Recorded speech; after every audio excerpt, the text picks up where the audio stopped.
আপনি কি দিন দিন বিএনপি বিদ্বেষী হয়ে উঠছেন? না, বিএনপি বিদ্বেষ না। এখানে বিএনপি ক্ষমতায় আছে।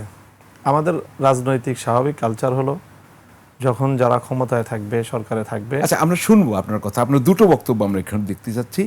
একটা বক্তব্য, বর্তমান সরকারকে শেখ হাসিনার ভূতে ধরেছে আর বিএনপি আস্থা করে নিক্ষিপ্ত হবে, এটা দেখানো সম্ভব হবে? এর পরের যে বিপ্লবটা হবে সেই বিপ্লবের মধ্য দিয়ে বিএনপি ইতিহাসের আস্থা করে নিক্ষিপ্ত হয়ে যাবে। বিএনপি তোমরা সেই বিপজ্জনক পথে হাঁটো। ফ্যামিলি কার্ড আর কৃষক কার্ডের মাধ্যমে যদি 70% মানুষের ভোটাধিকার নিয়ে চিনিমিনি খেলবার চেষ্টা করো, যে পথে গিয়েছে শেখ হাসিনা সেই পথেই যাবে তারেক জিয়া। ওটা নাইবা দেখলাম, যে পথে গিয়েছে শেখ হাসিনা সে পথে যাবে তারেক জিয়া, আর হচ্ছে আস্থা করে নিক্ষিপ্ত হবে। এই প্রেক্ষাপটগুলো কেন আপনাকে খুব কঠোর সমালোচক মনে হচ্ছে এখন? হ্যাঁ, প্রথমেই তো বললাম আমি যে সরকারে যেই থাকবে, বিরোধী দল হিসেবে বা রাষ্ট্রের একজন রাজনীতিবিদ হিসেবে আমি সরকারকে সমালোচনা করবই। আমরা এর আগে 91 সালে যখন বিএনপি ক্ষমতায় ছিল তখনও বেগম জিয়াকেও আমরা এরকম কঠোর ভাষায় সমালোচনা করতাম। তো এখনও সমালোচনা করতেছি। আমাদের এইবারের সমালোচনার মূল জায়গাটা হলো যে গণভোটের যে রায় এবং জুলাই বিপ্লবের যে আকাঙ্ক্ষা, বিএনপি এই ব্যাপারে একেবারে সম্পূর্ণ আমাদের চিন্তা এবং আমাদের আকাঙ্ক্ষার সম্পূর্ণ বিপরীত মেরুতে অবস্থান করছে।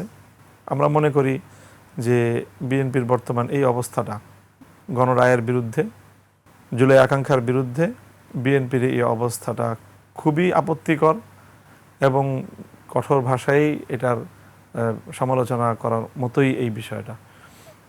বাংলা কিউআর, যেখানে নগদ পেমেন্ট সেখানে। সারা দেশে 10 লাখেরও বেশি মার্চেন্টে নগদে পেমেন্ট করুন খুব সহজে।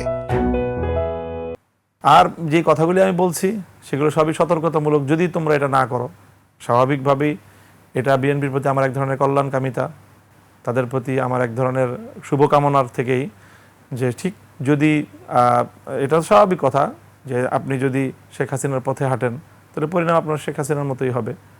আপনি যদি শেখ হাসিনা যে কাজটা করেছিল, শেখ হাসিনা এটাই করেছিল। না, আপনি কিন্তু বলছেন তাকে শেখ হাসিনার ভূতেও ধরেছে। হ্যাঁ, সেটা কি? শেখ হাসিনার ভূতটা হলো এই, শেখ হাসিনার ভূতটা এই সুনির্দিষ্টভাবে আমি যেটা বলছি এখন ব্যাপকভাবে বিভিন্ন সমাবেশগুলোতে, যে শেখ হাসিনা একটা নতুন গণতন্ত্রের ডেফিনেশন সামনে এনেছিল, উন্নয়নের গণতন্ত্র। মানে উনি উন্নয়ন করে দিচ্ছেন, উনি পদ্মা সেতু করে দিয়েছেন, সুতরাং দক্ষিণবঙ্গের আর অন্য কোনো গণতন্ত্রের প্রয়োজন নেই। ঢাকাবাসীর জন্য মেট্রো রেল করে দিয়েছেন, কাজেই উন্নয়নের গণতন্ত্র। অর্থাৎ উন্নয়ন হলে মানুষের আর গণতন্ত্রের প্রয়োজন নাই, অথবা উন্নয়ন করার নামই হলো গণতন্ত্র। এটাই ছিল শেখ হাসিনার গণতন্ত্রের ডেফিনিশন।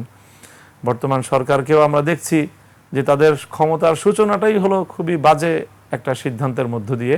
কোনটা? যে তারা সেটা হলো গণভোটের রায়টাকে যে তারা যেভাবে ডিনাই করলো, যে 70% মানুষ গণভোটে হাঁ দিল। তারেক জিয়া সাহেব নিজে গণভোটে হাঁয়ের পক্ষে ক্যাম্পেইন করলেন যে কোনো পরিস্থিতির সম্মুখীন হয়ে, কিন্তু সেই গণভোটের রায়টাকে তারা তুড়ি মেরে মানে একেবারে স্রেফ উড়িয়ে দিলেন।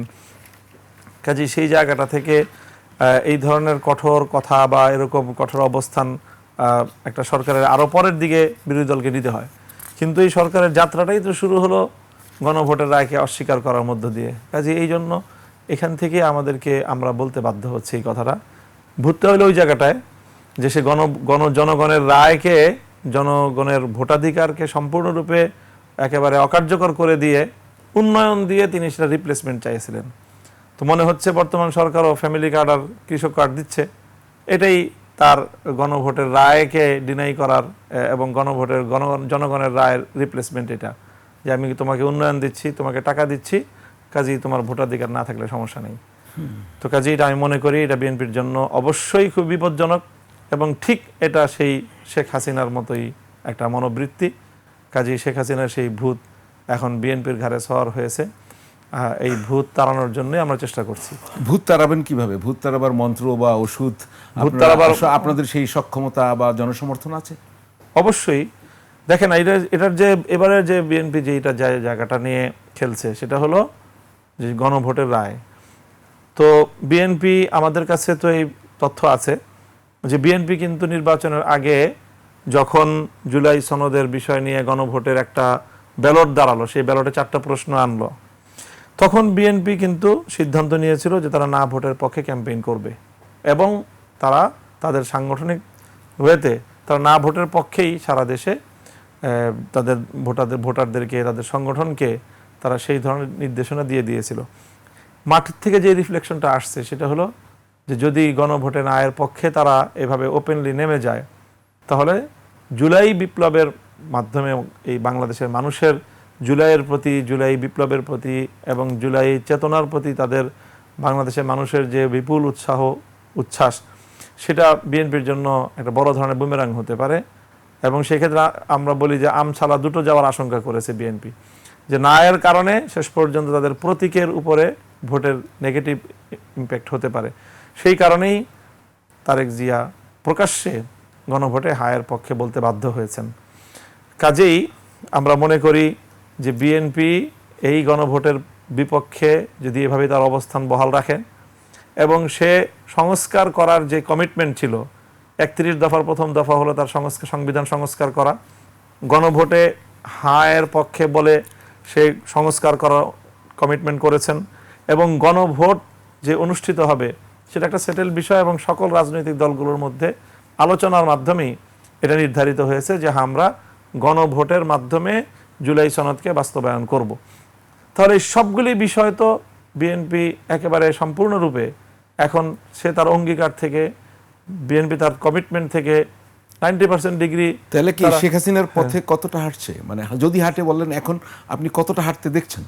এই যে আমরা দেখছি এখন এই হাঁটাটা যদি সে অব্যাহত রাখে এবং শেষ পর্যন্তই যদি বিএনপি এই সংস্কারের বিষয়ে কোনো দাবি না মানে, মিনিমাম একটা কম্প্রোমাইজ করে যদি জুলাই সনদকে সংস্কারের মাধ্যমে সংবিধানে রিপ্লেস করার পথে যদি বিএনপি একেবারেই না হাঁটে, আমি মনে করি এটা বিএনপির রাজনীতির জন্য অনেক বড় ধরনের একটা বাজে একটা কারণ হয়ে দাঁড়াবে। কি ধরনের পরিণতি হতে পারে? হ্যাঁ, পরিণতি হবে বিএনপি ব্যাপকভাবে জনসমর্থন হারাবে।